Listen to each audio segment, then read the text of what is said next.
जय हिंद दोस्तों, देखिए इस जवान के साथ क्या हुआ है। 15 लाख रुपए डूब गए और भूमाफिया इसको जान से मारने की धमकी दे रहे हैं, गुहार लगा रहा है। ना पुलिस प्रशासन मदद कर रहा है और ना पटवारी ना राजस्व विभाग।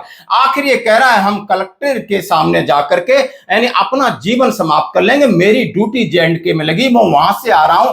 यानी 15 साल पहले लगभग आप देख सकते हो, इसने कहा है कि मैंने 12 से 13 लाख रुपए इसके ऊपर खर्च किए हैं। जय हिंद दोस्तों, मेरा नाम लेफ्टिनेंट योगेश सिंह चौहान है। मैं ग्वालियर मध्य प्रदेश का रहने वाला हूं। मैं अभी 22 ग्रेनेडियर में इंडियन आर्मी में सेवारत हूं। दोस्तों, मैंने 10-11 साल पहले एक प्लॉट लिया था, उसका अभी तक मुझे कब्जा नहीं मिला है। मैं 10 सालों से ऐसे ही घूम रहा हूं, थानों के चक्कर काट रहा हूं, तहसीलों के चक्कर काट रहा हूं। ना तो थाना हमारी सुन रहा है, मुझे भगा देते वहाँ से, ना ही तहसील वाले सुनते हैं। बोला कल आना, जब तक मेरी छुट्टी ख़त्म हो जाती है। मैं हर जगह से थक चुका हूँ। लास्ट में मैंने लास्ट ऑप्शन मेरा बस यही बचा है कि पूर्व सैनिक बल, कृपया मेरी सभी भाइयों से, सभी फौजी भाइयों से, मेरी पूर्व सैनिकों से मेरी दिल से दुआ में मतलब बहुत मैं आपसे निवेदन करता हूँ कि मेरे को बस आप पे ही भरोसा है। अब आप ही मुझे कैसे भी करके कब्जा दिलाएं, मेरी कोई नहीं सुन रहा है मेरी। जय हिंद।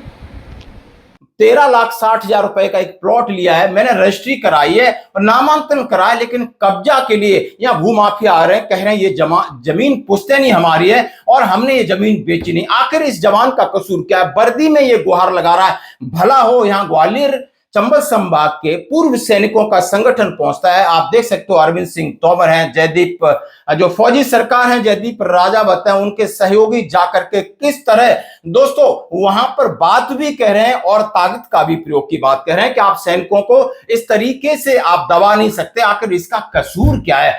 उमर साहब, मैं तुमसे बात कर रहा हूँ। अरे उसको मैं बाद में बोलने दूंगा।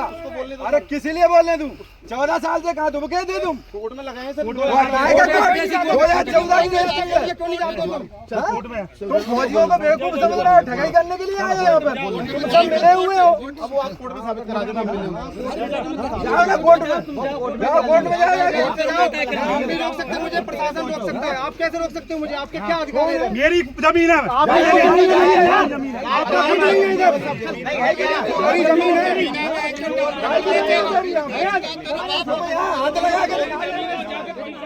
आइए दोस्तों, आप उनकी हॉट टॉक भी देख सकते हो। पूर्व सैनिक इकट्ठा होकर के इस हमारे सेवारत सैनिक की मदद के लिए पहुंच जाते हैं और सेवारत सैनिक जिस तरीके से कह रहे हैं कि आखिर में मेरा कसूर क्या है। योगेश सिंह चौहान J&K में पदस्थ मामला ग्वालियर का। मैं माननीय मोहन यादव जी से इस वीडियो को ट्वीट करता हूं और आपसे प्रार्थना करता हूं कि बहुत सारा यानी जमीन का लेकर खेल चल रहा है, क्या सैनिकों को भी इसी तरीके से बलि का बकरा बनाया जाएगा?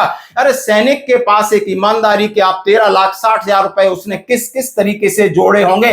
जरा आपको शर्म आनी चाहिए। इस प्रशासन को उनके साथ न्याय नहीं कर सकते हो। पुलिस के पीछे घूम रहा है, प्रशासन के पीछे जो जा रहा है, अंत में कह रहा है यदि हमें प्लाट नहीं मिला तो मैं अपना सब कुछ खत्म कर दूंगा, वो भी कलेक्टर के सामने। ये नौबत क्यों आ रही? आखिर इस सैनिक का कसूर क्या है? जरा इसलिए मैं दोस्तों हमेशा कहता हूं कि आप सैनिक संगठनों से जुड़ के रहिए। आपको आज ताकत की जरूरत है, आज को आप इस प्रजातंत्र में भीड़ की जरूरत है। आपके भाई आपके साथ खड़ा होने के लिए तैयार हैं। जरूर संपर्क करें, जिस इलाके में रह रहे हैं वहां पर अपना संगठन बनाएं, अपनी शक्ति बनाएं। और ये यहां जब तक आप दबाव नहीं बनाओगे और आपका शोषण होता रहेगा, और शोषण के बहुत सारे उदाहरण, चाहे पुलिस द्वारा मारपीट हो, टोल पर मारपीट हो, कहीं भी चले जाओ आपके साथ इसी तरह दुर्व्यवहार होगा।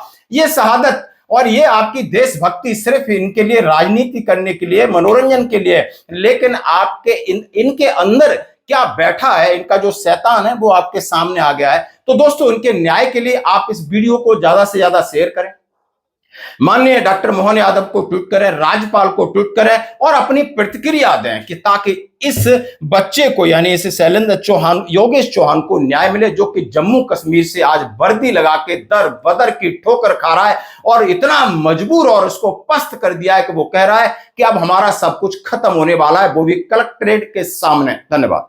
योगेश सिंह चौहान। मैं दोस्तों 15 साल पहले ये प्लॉट लिया था। मैं 15 सालों से घूम रहा हूँ, ना मेरी प्रशासन ने सुनी, ना तहसील में सुनी, ना ही किसी ने मेरी सुनी। आज मेरे पूर्व सैनिक जितने भी हैं, मेरे सारे भाइयों, फौजी भाइयों ने मुझे ये हक दिलाया है कि इस पर नींव भरवा दी है मेरी। और मेरे को अभी जैसे ही वो लोग गए तो मेरे को यहाँ पे धमकी दी है भूमि माफिया ने गुंडे आए थे कुछ 2 गाड़ी लेकर, दीपक पटेल, गिरिराज शर्मा और एक कोई यादव करके है, ये मेन आदमियों के नाम पता है मुझे, बाकी और 2-3 गाड़ियाँ आई थी, मुझे मारने की धमकी दे के गए हैं और मैं अब अकेला हूँ। मेरे बस आप ही लोग मेरे भाई हो, मुझे बचा लो, क्योंकि मेरे को मारने की धमकी दी है। अगर मेरे प्लॉट पर दोबारा कब्जा, जैसे तैसे मेरे को कब्जा मिला है, ना मेरी पुलिस ने सुनी ना किसी ने सुनी, पटवारी उनके साथ है, तहसीलदार उनके साथ है, सब उनके साथ मिले हुए हैं। मेरे भाइयों ने मुझे हक दिलाया है, तो बस मैं अगर मेरे इसमें अगर कुछ हुआ या मेरे घर वालों को किसी ने परेशान किया तो मैं न्यू कलेक्ट्रेट में आके ना वहीं पे अपनी आत्महत्या करूँगा मैं, क्योंकि ऐसा दोबारा ना हो किसी फौजी के साथ, मैं इसलिए ऐसा करूँगा। जय हिंद।